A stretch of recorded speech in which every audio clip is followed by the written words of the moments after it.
Work is stressful.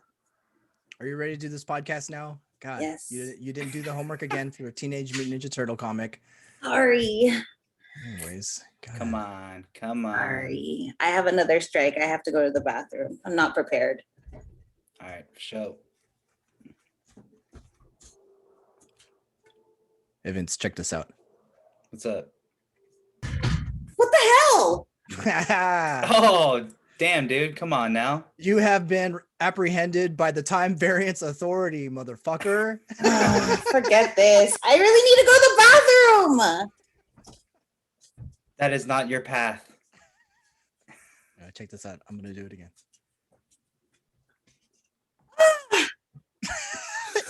Ew, is that a coor? What is that? Ew, dude, you're killing yourself? That's disgusting. Gross, dude. Tabo, man. That's gross. Actually, I'm gonna send you back. There, now you're back in the bathroom, you gross motherfucker. Did you see that shit? She spilled That was Tabo crazy. Yeah, I saw the shit, dude. I saw the shit, man. Welcome back, everybody, to the Maganda Forever podcast. It's been way too long. We took a long ass hiatus. Too long. But now we were back because Loki is here, and we're also going to discuss the third issue of Teenage Mutant Ninja Turtles. What is it called again? Last Ronin. Last Ronin. I forgot what I was about to say. Last Samurai with Tom Cruise. Good movie. Good ass movie though. Good ass movie, dude. Tom got hits. He got hits, dude. He's crazy, but he got hits. All right, so let's discuss the comic first because I can barely remember it. I feel like this one wasn't that good. It's kind of going downhill. That first issue was big, and then I started to slowly forget what it was called. I liked it, but yeah, as you said, it wasn't as good as the first two. I feel like from the first one, it did kind of go downhill. So I hope that they really pick it up. Oh yeah, but there were some things that I liked. Still. I feel like since in the first issue they already revealed who the last Ronin was, and after that, like suspense, it's kind of like okay, so. Oh no! I don't discount them with revealing who it was. No, They could have gone in with heavy with the. I feel okay. We'll just go. Well, why don't you do a recap of this issue, then I'll explain why I didn't really like it.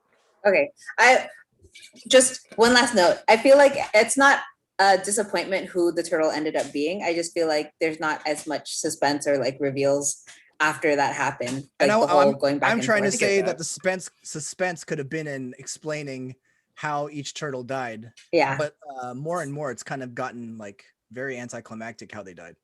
Yeah. Especially in this issue. So okay. So we start in the past and we see Oroku Hiroto. So it's Shredder's grandson. And he's basically being like crowned head of the clan at the age 16 and saying like, you're going to carry on your mother and your grandfather's legacy. And apparently we find out that her Karai, his mom, when she was injured, he was only 6. So in that whole 10-year time span, he had just been like studying and trying to like become the leader of the Foot Clan. And he was like, it's time to broker peace with the turtles. And we actually find out that Shredder did survive that initial attack. So Shredder and Donnie are on their way to meet with him and the rest of the turtle. Or Splinter. Splinter. Sorry. I was like, wait, did we read the right one? I knew it as soon as it was out of my mouth. But yeah, we find out the Splinter survived the initial attack when he was like bleeding in April's house. And he and Donnie are now on their way to meet with the grandson to broker peace. But they're like, we'll give him the benefit of the doubt, but we're not going to let our guard down. So the rest of the turtles and Casey and April are like leading patrol. And at this point, we do know that April and Casey are married because he says like, my wife is out there, whatever. And during this, like right as they're about to touch down, they all get attacked simultaneously. So I think, what's his name? Honeycomb. What is Professor Honeycutt, aka Fugitoid? Yes, Fugitoid. I guess he's like a professor trapped in like in robot's body. Yeah. Is that new or is that no? It's part of the it's part of the it's part of their universe, but it's never been touched on in like the TMNT universe outside of the comics, so it's kind of new to us. Okay. Yeah. All I can make out from it is that he's like a indispensable ally. So yeah. Yeah, so Fugitoid was kind of coaching Donnie on like how to fly their aircraft safely. And then when they're all attacked, it turns out that it's because they want Fugitoid. So they're like, kill everyone else, just take him alive. Baxter Stockman, he's worked with the foot. It's that fly, the guy who turns into the fly. Like guy that turns into a fly. You know, in Teenage Mutant Ninja Turtles in Time, like the Super Nintendo game, when they fight that fly guy, that fly. Oh, yeah, that's him. Shit. But I guess he's not a fly in this. I don't know. He's still human. Yeah. Or like he transformed back somehow. But yeah, that's who that is. So he's not necessarily a part of the foot, but he's worked with the foot. So it's unclear whether the betrayal was staged by the foot or if it was just Stockman taking advantage of the truce talks to attack the turtles. Because what he really wants is the Fugitoid, because I guess I don't know, he is a technological advanced being. Yeah. So having him on his side would benefit him, I guess. So that's why he's going after it. But yeah, that's the whole reason that attack happens. So during the attack, I think Mikey and Casey try to get April and Fugitoid into some kind of safe room that they won't be able to open. And then Leo is at some other part of town and Donnie is with Splinter. So they're all kind of broken up. And then they tell Mikey, like, yeah, just make sure that they don't get Fugitoid. We're fine. And so Leo and Casey end up in an area that like explodes. And that's how you find out freaking how Casey and Leo die, which is what I was that's like. All. I mean, they so go out in the Blades of Glory. Like they do try to stall, and it wasn't as dramatic as when Raph got killed. It's kind of just like there's an explosion and then they're dead. And it's yeah. I mean, Leo and Casey deserved more than that. I thought they were gonna show them like fighting till the end. Exactly. You know, there was like two panels of them fighting, but you actually didn't see him die. It was just an explosion, and then you just unless they're somehow alive in the next issue. But I think the next issue is going to deal with how Donnie dies, and that one actually has me intrigued because I think they're going to go deeper into that one because it's just I hope so because he's also with Splinter too. Right? Yeah, so it's going to show how they both die. This one was they explode too. This one. This one was kind of cheap. It's like just an explosion and that's how they died. Yeah. But like, remember in the teaser image, it was like Leo's sword with Casey's like mask. I thought it was going to be like an epic battle or like something. Yeah. I was kind of hoping that too. Yeah. But they could have expanded a little bit more on like the fight scenes and stuff. Yeah. Especially with Leo and Casey. Yeah. Raph had like a whole like spread and then Casey had like, this is, you're not good at that. What about he was going after Karai, not a bunch of like Stockman henchmen. So it was like the stakes were higher. It was more epic. Yeah, Casey was making his typical jokes, but it was just for 2 panels. But this is the first time we see these advanced foot ninja where it's actually like cyborgs or whatever. And then makes the me first think time it wasn't we see exactly those like the mouser foot things. Because it wasn't the actual ninjas. Humans, it was robots. So it makes me think that maybe the foot. And again, remember the truce does actually happen eventually. Does it happen or do they get eradicated? Because the truce was before. The truce was before with Karai. And then Karai is the one who started attacking them. You're right. Okay. Yeah. And then so this brings us to present day, where the last panel of the last issue, you see April with Fugitoid's head, and you see Mikey like, Casey Marie said that you wanted me to talk to you, and he's like, what the hell, Fugitoid? And this is what makes all of that flashback happen. But in the interim, you see Hiroto in present day, like there's a mutant among you, an assassin, and he's coming to kill me, and I gave you peace. So until we catch him, everything in New York City is under martial law. And so you see them like super crack down, like go to your homes, but they're not really giving people like the time to go to their homes. They're just outright attacking them. They're just killing everyone who's got pizza in their house. Who said cowabunga? Kill him. Do you like pineapple on pizza? Let's play. I'm gonna kill you. Let's play Vanilla Ice. But so Casey Marie and her gang of like revolutionaries or whatever that she was trying to get Mikey to join. she was trying to meet up with them again, but then because of martial law, they all get broken up and like trying to regroup in the lair. And they do group up in the lair, and you didn't finish this part. So it kind of pushes them to a last stand where April's idea is to, even though she hasn't been successful in activating Honeycut, the plan is to go into Stockman's lair, activate Honeycut, and then that will, like, I guess he'll disable their firewalls or something like that, and then they can take out Stockman, which is like it comprises a lot of Hiroto's like clan, because a lot of his clan is not actual people. It's like Mausers and robots and droids and stuff. So that's kind of their plan. And then we're also left with what was the teaser image? It was like bloody trails and then like Donnie's book or something like that in the snow in like Japan. So that's what's coming next issue.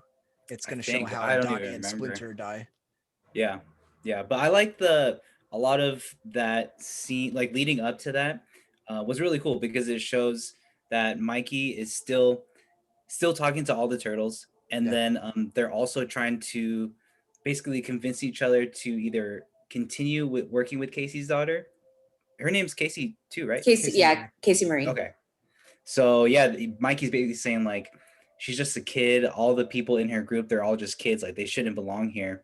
But then April and even Casey, they're just like, we're here to fight, blah, blah, blah. And I thought it's just really cool that it shows that Mikey is still kind of looking out for them, even though he kind of knows what's going to happen, really. Like they're not going to listen, and they do have to fight back, Yeah, and one of the panels, I think one of the other brother turtles is saying like, she's only 17, like she shouldn't be fighting. And then he was like, well, she's 16. Doesn't that sound familiar?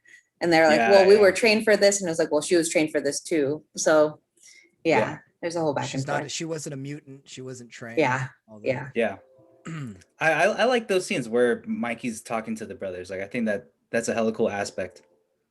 I do still wonder if like maybe they're still alive, but then where were they all this time? I have a feeling that they're dead, and that's how they died in that issue. It's kind of cheap. I'll tell you what, on the final stand, when they go after Hiroto and Stockman, they better bring out like everybody from the universe. I'm talking about. I want to see Venus de Milo. Oh my God, Venus? Ramondo Regecco. I want to see Usagi Yojimbo. Everyone just come in like, yeah, we're in here. I don't even know if that goes with the comics verse. Oh my God, dude! I want to bring out all. I want to see Kevin Nash's Super Shredder. I want to see Kino up in there. Kino. Oh my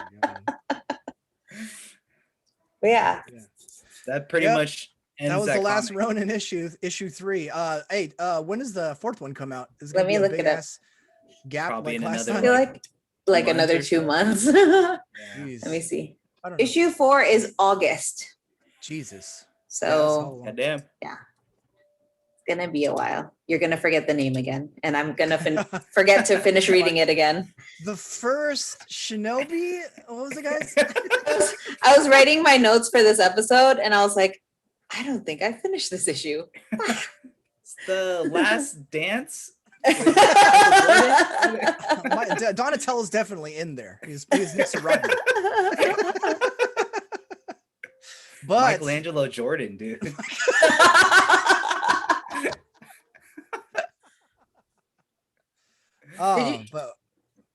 Did you catch that?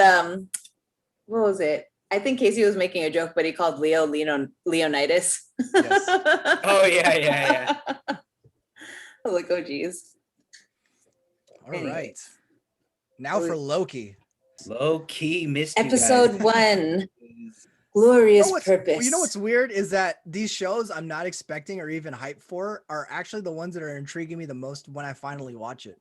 Because I was super hyped for Winter Soldier, and that was kind of a letdown towards the end. But like Wanda and now Loki is like super intriguing. I guess because like I don't know what to expect from it, because this is introducing a whole nother, like, the status quo has changed. Now the most powerful things in the universe aren't the Infinity Stones. It's the what are they even called? Like time wizards. Time variants.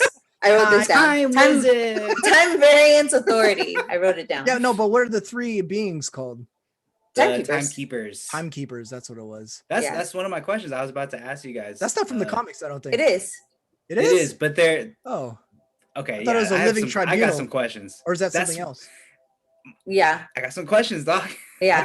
I think that's based on the living tribunal. I will admit I avoided every trailer and every like advertisement for this because I didn't know what to expect. I had it spoiled because sometimes Google the stories will just straight out like give like spoiler titles.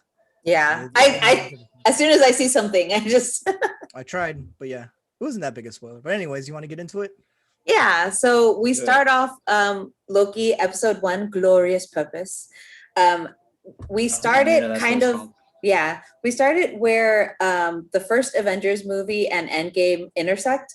So Loki's already been captured by the Avengers. They're taking him down the elevator. And this is when in Endgame, they need to get the Tesseract during their time heist.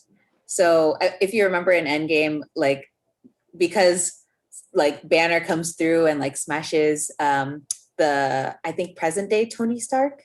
Yeah. Because he doesn't like stairs. Yeah. he doesn't like stairs. He smashes into Tony. Tony lets go of the briefcase, and then the Tesseract pops out, and then Loki scoops it up, and then he ends up in Mongolia, I think. So we see this part where he's in, like, from Loki's point of view, because in the movie, they're just like, oh, we have to skip to another place where the Tesseract was, which is when they see Howard Stark, right? Yeah. Okay, so this picks up with Loki in Mongolia, and he was like, I am Loki, god of blah, blah, blah. And then they're like, who are you? Like, they can't understand each other. Yeah.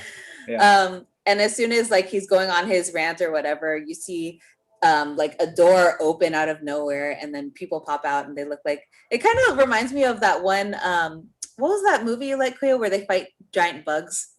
It's like Starship Troopers. Yeah, Starship Troopers. Their outfits look like Starship Troopers. Another good ass movie, dude. Another good ass movie. Always on TV, dude. So they pop out, and then they're like, you're under arrest for being a variance in the timeline.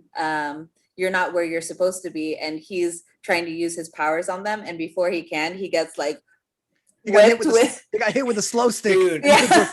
That was hella cool. At first I was like, this hella dope. I was like, this is going on way too long. And then she's in real time. So the officer that hit him is in real time. And she's like, you're moving at 1/16 your speed. And then she like puts a collar on him. She hit him with a snap bracelet. Dude, I was going to say that. All right. It's beautiful. I was going to say that. Damn it. But yeah, so before Loki can use his powers to escape or use his powers to get the Tesseract, because when he landed, they got separated. He gets hit with that baton, and then she's like, you're still feeling the pain in real time, but he's just like, wah, wah, wah, wah. Yeah. And they take him to the Time Variance Authority, or TVA, where he's processed for TSA crimes. in space, dude. Yeah. Take off your shoes, your belt. All right. It really is. Really is. He's processed for crimes against the sacred timeline. So they give the Tesseract to some guy behind a desk, and then they like this robot looking thing. It looks like it's in like the 70s, 60s or 70s. Like we're in one of the TV shows of the WandaVerse. A lot of like even their equipment that they use, like that 90s like, printer.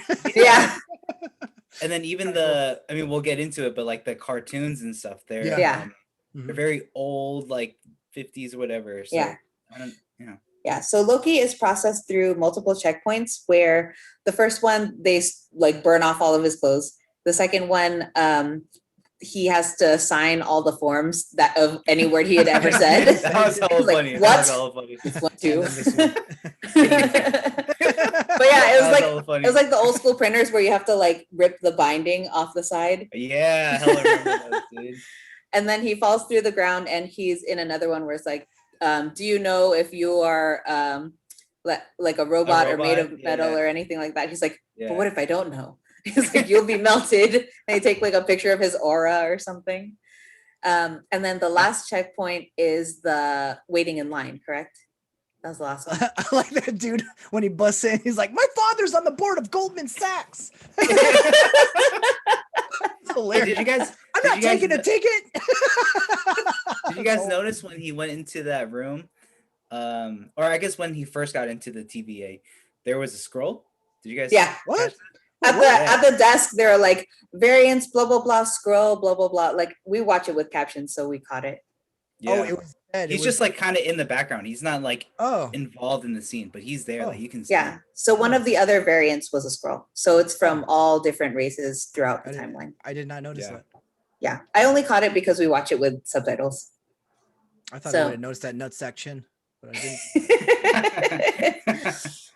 But yeah, so the last checkpoint, it's like one of those like pull a ticket at the deli, and Loki even says as much, like, "Is this a deli?" And they're like, "Make sure you take the ticket. You have to keep it with you at all times." And I was asking that guy for a ticket. He didn't give me one. That was kind of my favorite character of the episode.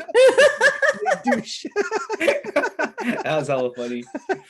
Yeah, so Loki, he got disintegrated by the by that security guard. So Loki takes his ticket. To mention so when they transported Loki from Cambodia, they put down this like little grenade that resets that. Oh yes. Yeah. Branch, yeah. So basically clips the branch, I guess. Prunes the branch. Yeah. They call it both disintegrating someone with the a different stick and setting off that little time grenade is like pruning a branch. So it resets whatever the variance was that would have caused a branching of the timelines. Thank you. But so back to that checkpoint. He's like, really? We have to take a ticket? There's only two of us. And they like go through the little maze things like at the DMV. And during this, you see a little cartoon called Miss Minutes. And side note, Miss Minutes is voiced by Tara Strong, who does the Harley Quinn, the cartoon Harley Quinn voice. Tara Strong is like, she does everyone's voice. She does, but most notably Harley Quinn. Harley Quinn, nice. So Miss Minutes is like this cartoon clock, like kind of like what's it called? Like, I'm just a bill. Like it's like old school cartoons. Oh, dude. Yeah. The one that was on the steps. Yeah. So she's explaining like you're a variant. And what that means is that you somehow diverged from the sacred timeline. And the sacred timeline is kept by the timekeepers who created the TVA to make sure that everyone is in their set path.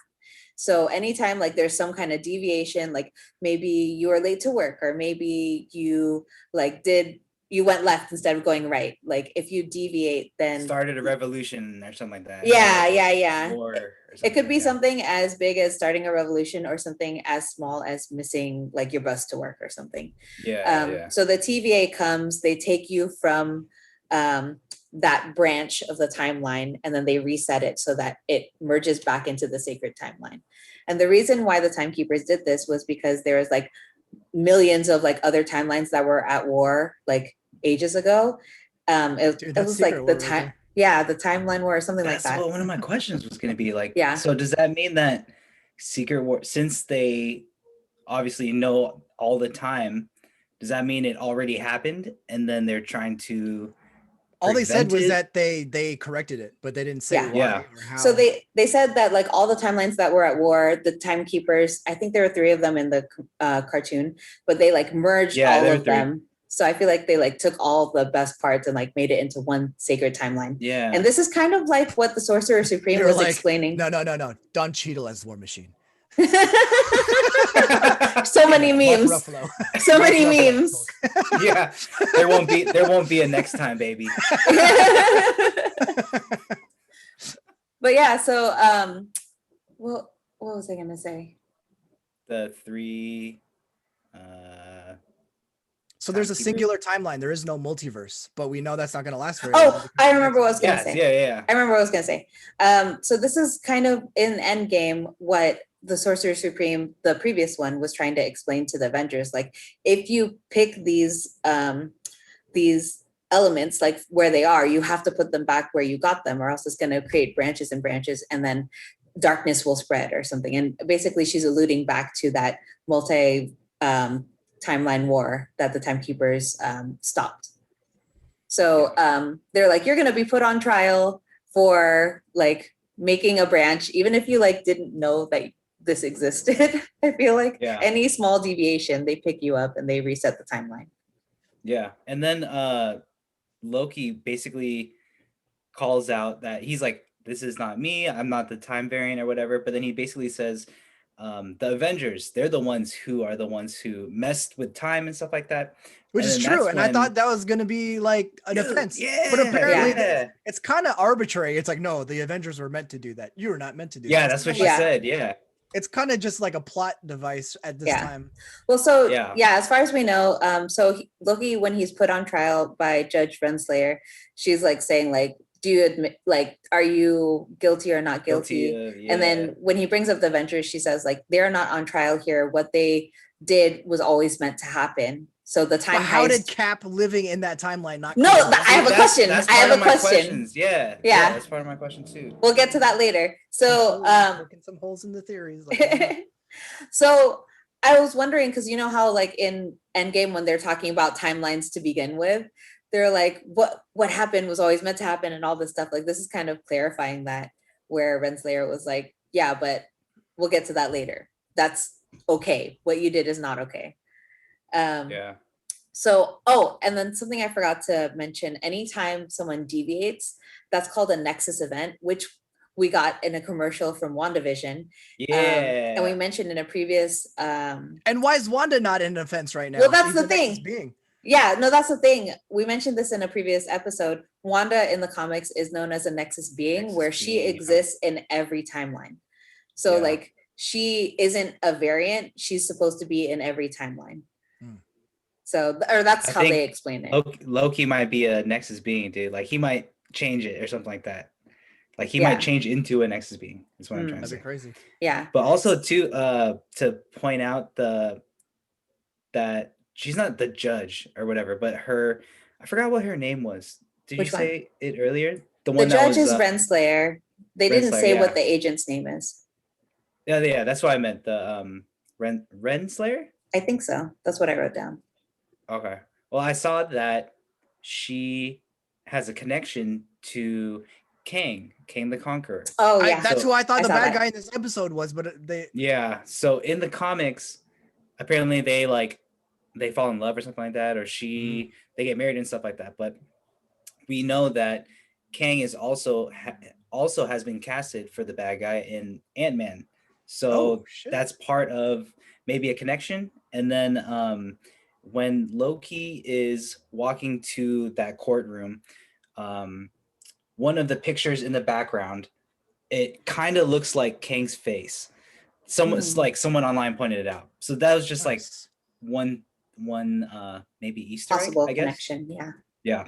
Okay. That's what I thought the other variant in this was, because Kang's known for time travel and for causing like mischief.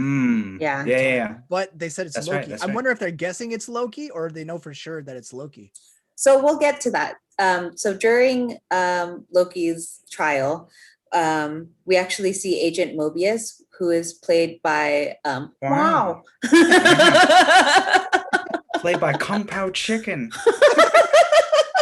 Hey, I gotta give credit to him. He toned it down this episode. He was great. I loved it. I really liked him, dude. He wasn't playing Owen. He was playing the character. So it actually took Mara a while to realize who it was. He was like, I forgot he's in the show.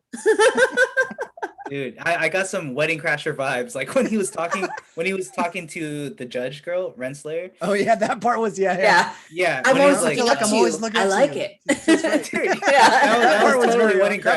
part was very Owen Wilson, but everywhere else he was pretty spot on. So the first time we meet Agent Mobius is actually happening at the same time that Loki's trial is happening, where he is investigating a crime against the TVA agent. So apparently there had been 6 previous agents investigating a Nexus event, and all 6 groups had been murdered and their reset charges for the timeline had been stolen.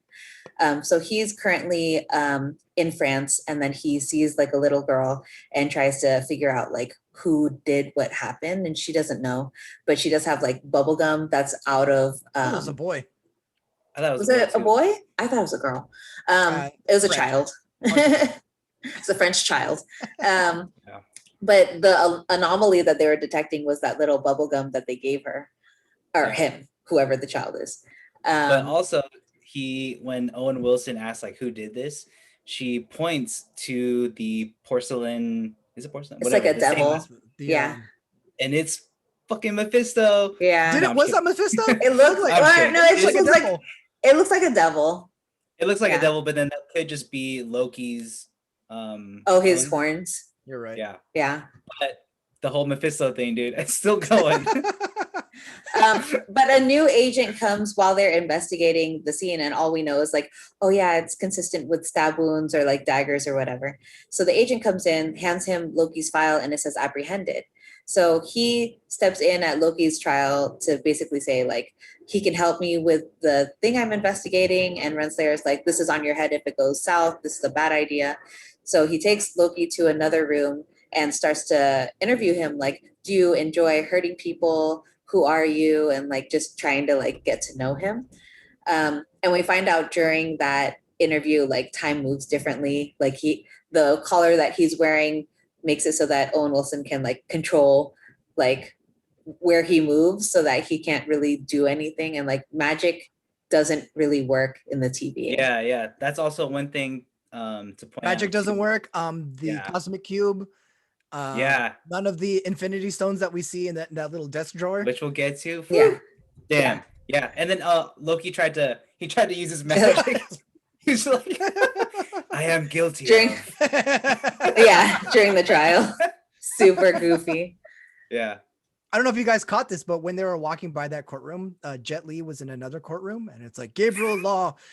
Dude, this shit is just the one. That's what I wrote down. I will be the one. That's what I wrote down. How could I murder myself? Stronger and stronger. Apparently, he's a variant. So anyway, during the interview, he has this little like projector thing, which looks both old and new at the same time. Like it looks like kind of Stark technology with all the like discs, but it's also like on an old school like Mac computer. So he's basically saying like, so this is like, let's go through your greatest shows hits. the Loki from Avengers 1, the events of Thor 2, and Endgame. Well, Endgame later on. Yeah. I hella liked how he showed. And basically Owen Wilson just explaining how this all works is they know his whole life. It's already set. His past and future. Yeah. So this is all, again, we all as an audience. But how could they know that? Would they know this Loki's future? Because this is a variant. They wouldn't know that.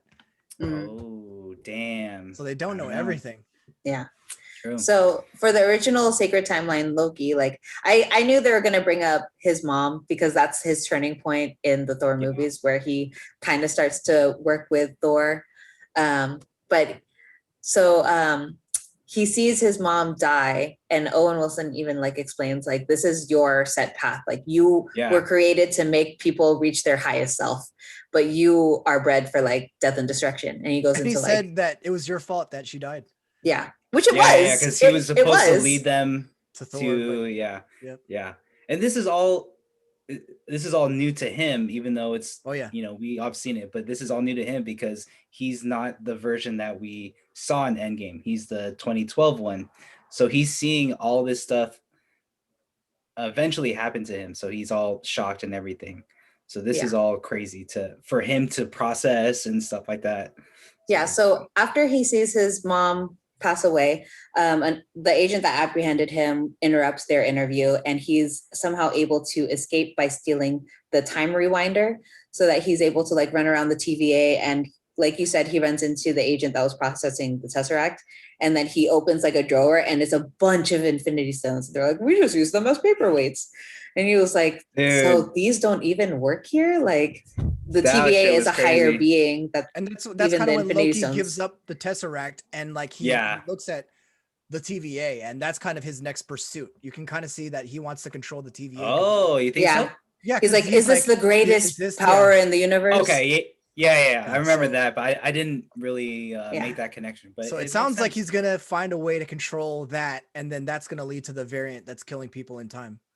But even after he realizes that that's kind of his next calling, he does still go back to the room and finds his timeline again, and he sees the future, like he sees his mom dying, he sees his dad like saying his goodbye to him and Thor's like, oh, I thought we'd fight side by side, and like all the touching moments that shaped him into the being that fought Thanos and was killed for it.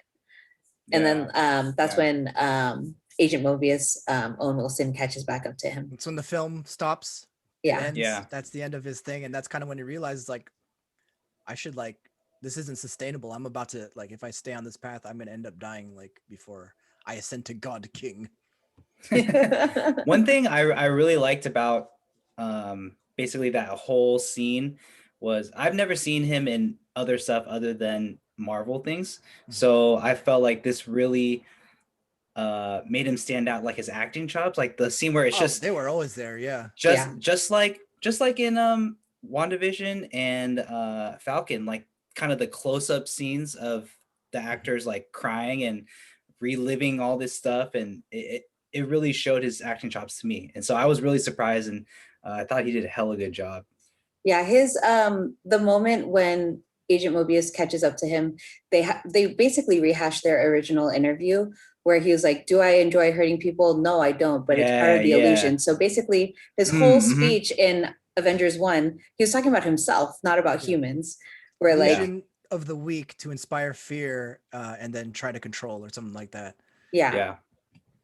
And it's, you kind of see him broken up about it the same way that you saw like in Thor 2 when Frigga dies, and he like has that whole illusion of like, I'm fine, like whatever happened, and then Thor's like, cut the bullshit, and then you see him just like a wreck, and his room is messed up. He's kind of hit that low moment right now, and he's kind of willing to work with Agent Mobius. And you're kind of seeing him turn, you're kind of seeing his redemption in real time, whereas in our timeline it took like a few movies for him to get to that point. So that's kind of interesting. I also like the whole dynamic of Loki being always in control in other realms, not being in control in the TVA. It's like none of his tricks work there. He's like, even low level lackeys are more powerful than him because he can't do anything. He's getting back through all this stuff. So that was kind of a cool dynamic to see. And it was interesting in the movies that we saw him over the last couple of years. Like Frigga died and he kind of went to Thor, but then he still had beef with Odin, so then he like was still mischievous. Like it really did take all of them confronting him about their honest feelings for him as family to reach that point, and he just like lived that in 5 minutes.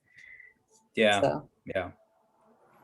of the things I like about, I guess, just the Disney show so far is you kind of see a consistent theme of characters dealing with their past and kind of accepting everything. And they all kind of had their own therapy. Like Wanda had hers, Falcon and Winter Soldier, they actually went to therapy.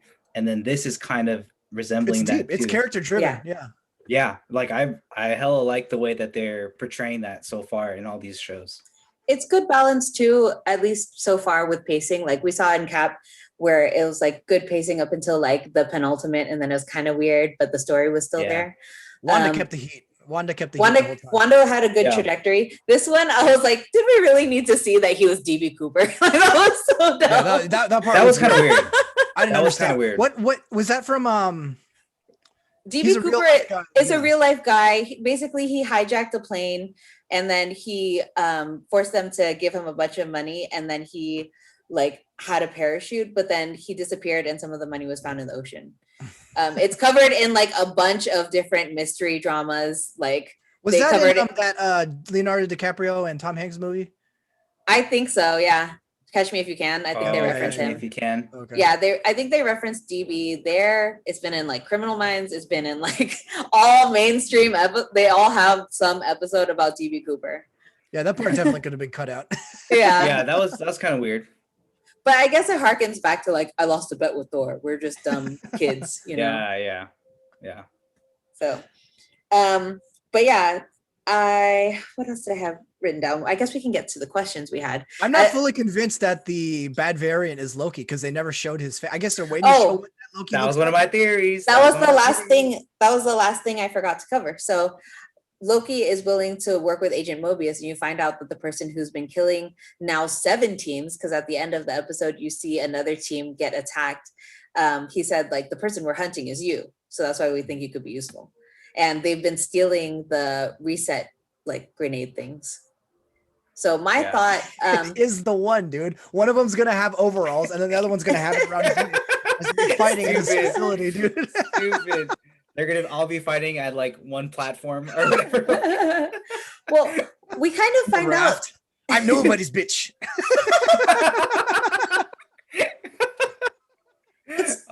It's crazy though, because so in the interview, Loki said, "I've never heard of you. If you're some almighty being, how come we didn't hear about this agency?" He was like, "You didn't know because you are on the sacred timeline. Like any choice you thought you had a choice, it was still within the timeline." So, but like once you know about them, it's kind of easy to trick them into appearing. Like you basically take something like bubblegum, or like there was an axe that was like way ahead of its time. Yeah, that doesn't belong in the timeline.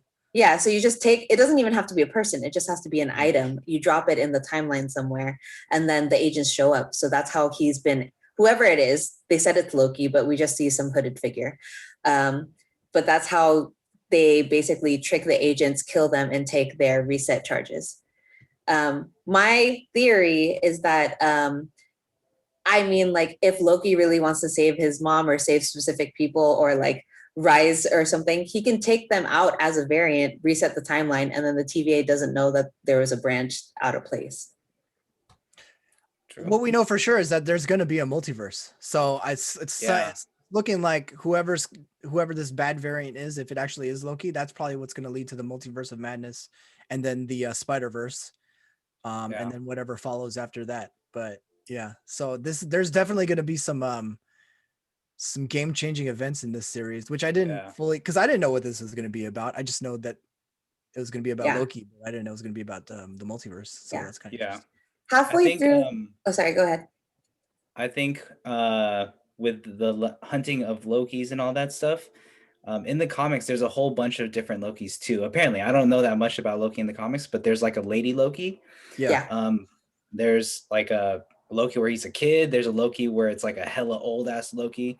So we might see all those also come to the show. I have the same thought as you guys halfway through. As soon as after I think the Miss Minutes cartoon where they talk about you're a variant in the timeline, I was like, then how do you explain Cap? Like, what the Avengers did for the it's like it's a Deus Ex Machina. It's like whatever it's like, or it's a plot device. It's plot induced. So whatever the plot calls for, it's basically, they could just say that, oh, that's what Cap was supposed to do. Well, no. So my thought process is like the time heist that the Avengers did, I think that was supposed to always happen because they need to stop Thanos somehow.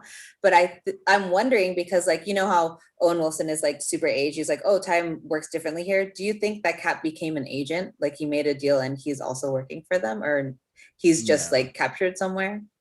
I don't know about that. I think also because of Cap returning, like his intentions was to return obviously all the stones so that it makes the timeline regular again.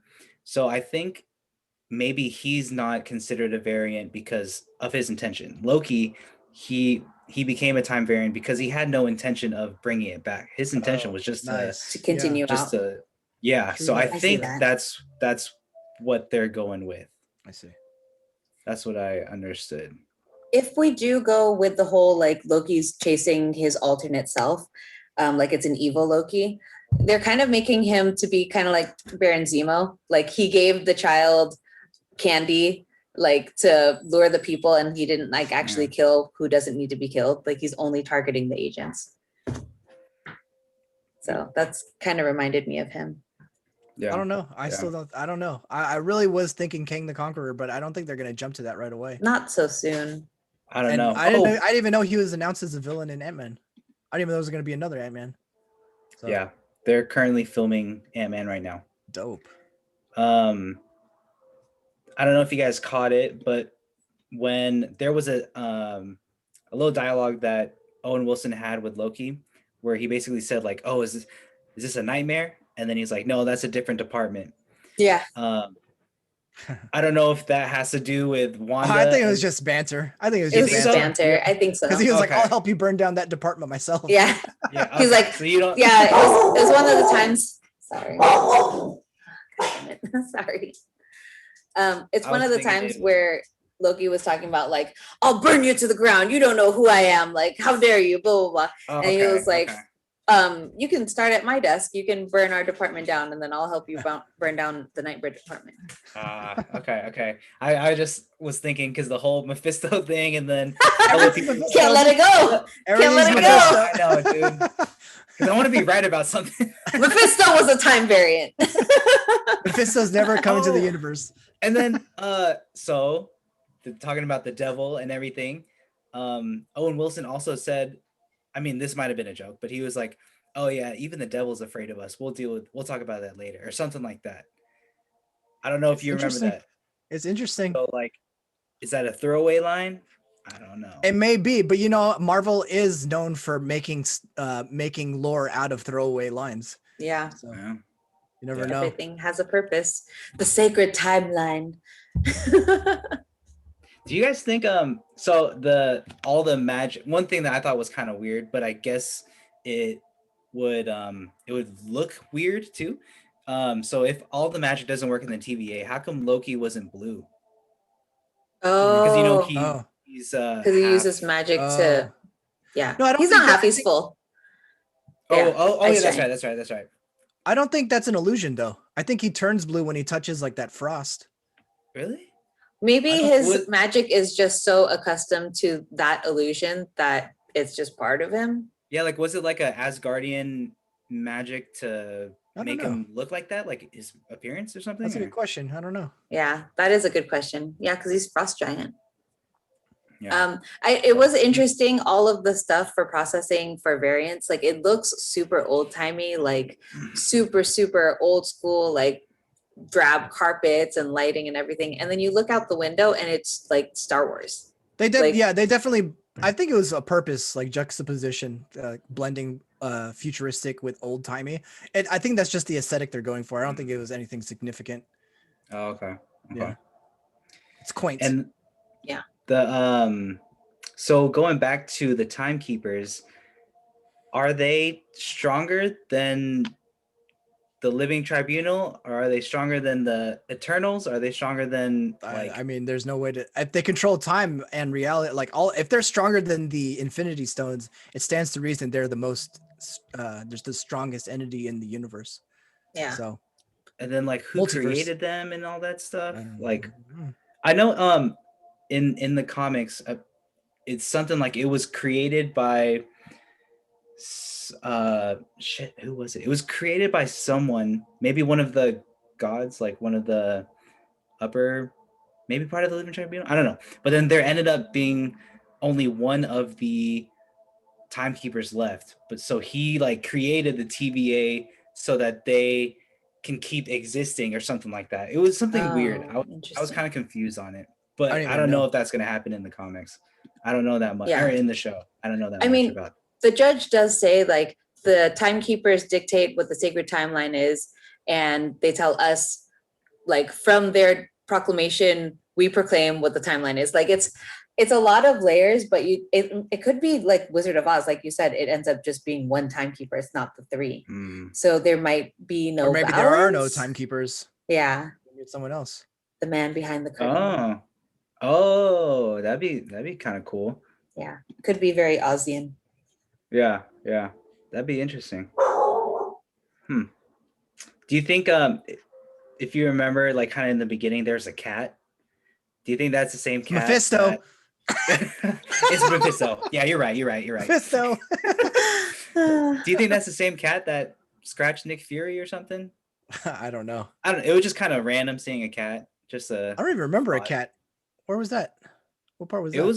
It was like in the beginning of the episode, kind of when Loki first arrived. I think it was the same room where the guy had all the stack of papers that I think. I don't know. But yeah, I'd have to rewatch. Yeah. What's a fish? He said he's gonna turn me into a fish. That guy's funny. I don't know if you get. This is just a random side note, but I don't know if you guys watched The Good Place, but he's in there. Yeah. This gave me Good Place vibes. Just the judge and like everything. Oh yeah. That's true. Good show. Yeah. Yeah. Do you guys have any more theories or anything? I don't know. First episode, kind of just setting the stage. Yeah. I definitely have more questions as to who the other variant is, but we'll see, I guess. How many episodes is this slated for? I do not know. Let me look it up. Oh, that's a good question. While you look at it, go ahead. Even with that bad guy, we don't even know like when that is taking place. So if that is Loki, that scene could be like at the end of the show. You know what I mean? Like we don't know if how soon that's taking place. So 6 episodes. That's about the same as Winter Soldier, huh? Finale drops July 14th. I wonder if Wanda's going to be the longest series they have on that. Probably 6 episodes to tell that kind of story. I'm sure it was limited because of the pandemic. Like they might have to be more concise. That's true. That's true. This episode was about an hour. Yeah, it was like 50 minutes. Yeah. That's all I got on the show. Did you guys have anything else? That's all I had. Waiting. That's all I had too. In gaming news, the Black Panther expansion dropped today at the Square E3 announcement. So got to see some trailers for the Black Panther character, and then there's going to be Claw in there also. And then there's a Guardians of the Galaxy game coming out. I saw that. There's no DLC and there's no It's going to be a 1-player game, and you only get to play as Star-Lord. So I don't know how good that's going to be. Boo. Yeah. But I mean, Avengers is multiplayer, and it's not that great. How they go with it. But yeah, that's just minor gaming news. Is it like the same kind of style as the Avengers game? Like, is that how it's going to be? It's a different art style, but the combat kind of looks similar. It's got like health bars and stuff, and it's like third person. Like there's like shooting and melee. So we'll see how that. It looks interesting. It looks heavier on the story. Do you think there's a level where you can't control your character because he's in a blind rage about Gamora?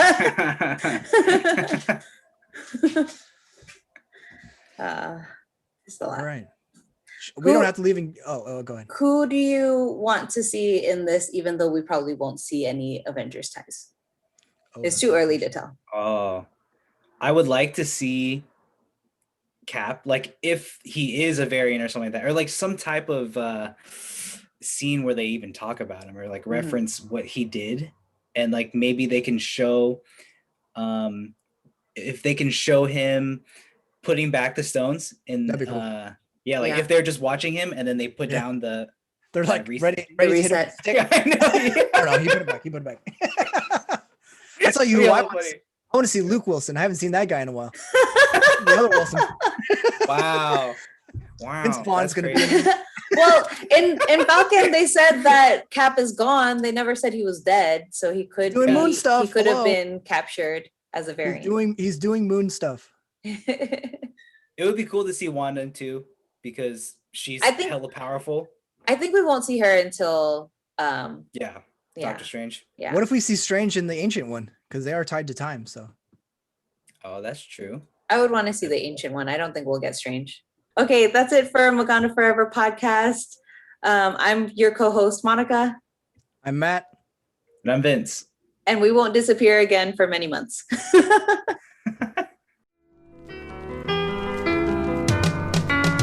Not Wakandan, but my bionic arm enhanced. Just say the words, I'm activated like a Nazi trance. Catch vibranium to your cranium, wanna glance. Full body cast from a Cyclops optic blast. I doubt you crews prepared for this hit. Catch a glimpse of who I'm with, have you scared of the clip? No heart-shaped herbs or any terrigen myths. I'm taking out your ankles on some anti-carrion shit.